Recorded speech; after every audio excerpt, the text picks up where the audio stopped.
Looking at Britain and American history and their current interventions in Afghanistan, Iraq, Libya, what makes you say you're going to come and help Somalia? 1 million deaths in Iraq. How many more deaths are there going to be till you in this war of terror? Thank you.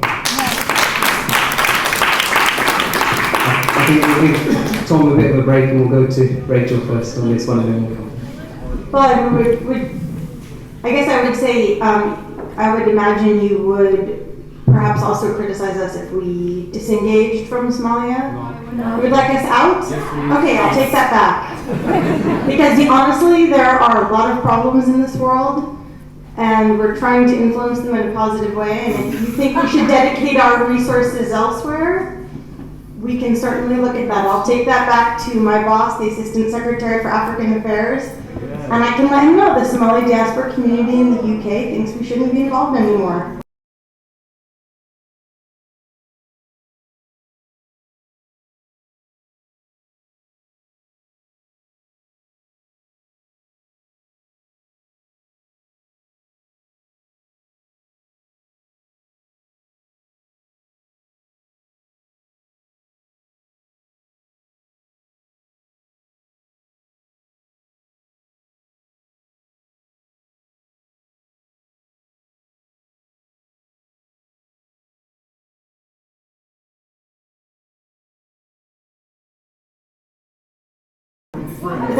That means no more of this, huh? No more of these assistance programs. Okay. You don't need them? Okay, no problem, I'll take that back. Sorry, I'm just going to go on to Tom so he can answer the question.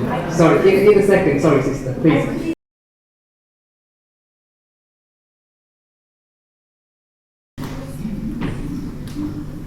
Let me just tell you about a couple of positive things that the British government has done. I just want to let you know. Okay. Could I ask Rachel, please, about drone strikes and airstrikes by the US in Somalia? Yeah. And to try and get an answer, I'll ask very specific questions. How frequent are they?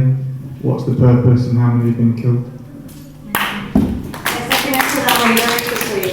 Because and I'm afraid you're not going to like the answer. The answer is that as a matter of worldwide policy, we don't comment on military and intelligence matters. That's the answer.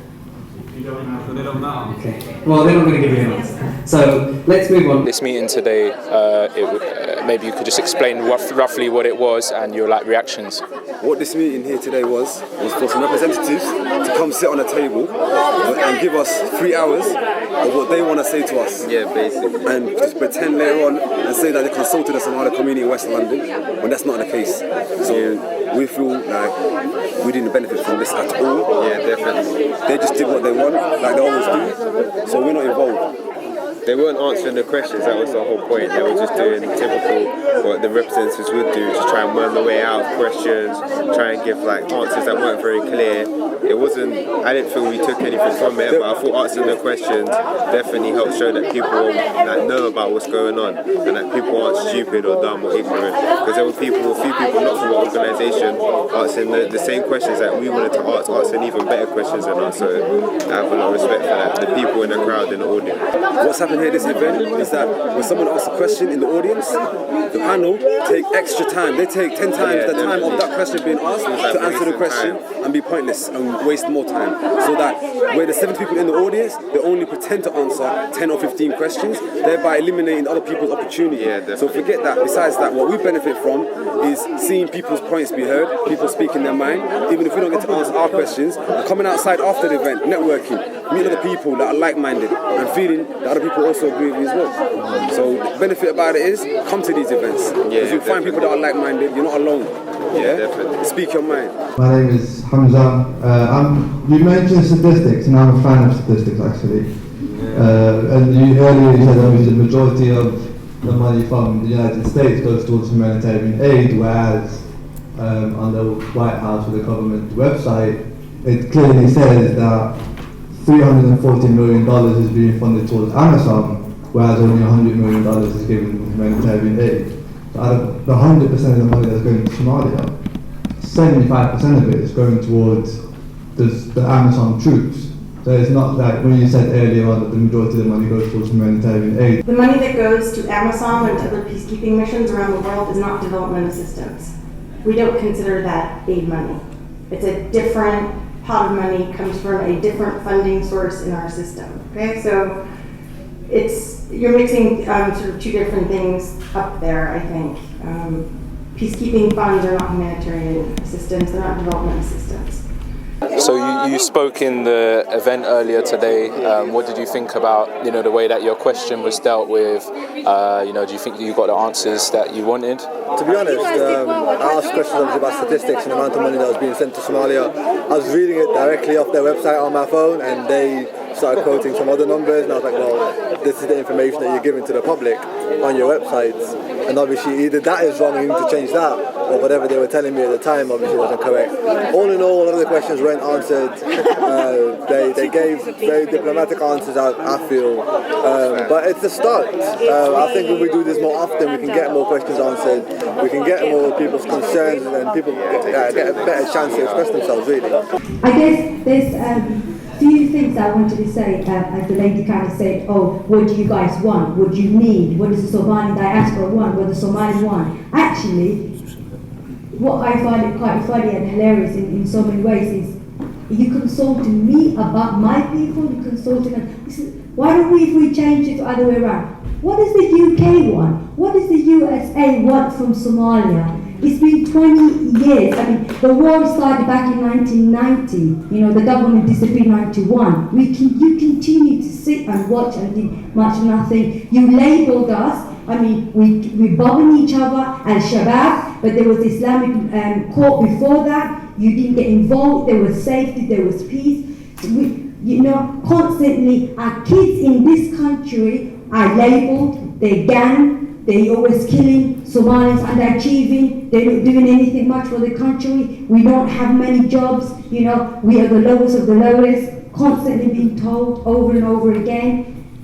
And then it's like, oh, everyone's kidnapping everybody, so that's the reason why we're in there. Actually, what does the British want from the Somali community? Is it because there's been oil discovered? Let's be honest, that's the elephant in the room, isn't it? Let's talk about the elephant in the room. What's in it for the UK and US and why now? And yeah, one other thing question as well. You explained what a failed state means.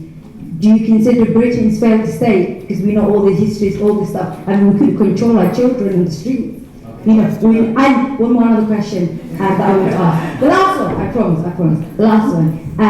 In terms of how long will it take, you stated, the gentleman asked, when is the exit in terms of security? We're constantly talking about security, and the only interest is you want Somalia to be secure in terms of the world to be secure. We know Afghanistan, what's happening right now. They are constantly, the British troops are still there. It's been many years, maybe 10 years. You said the oil takes 10 years to recover in order to get all the money that you need.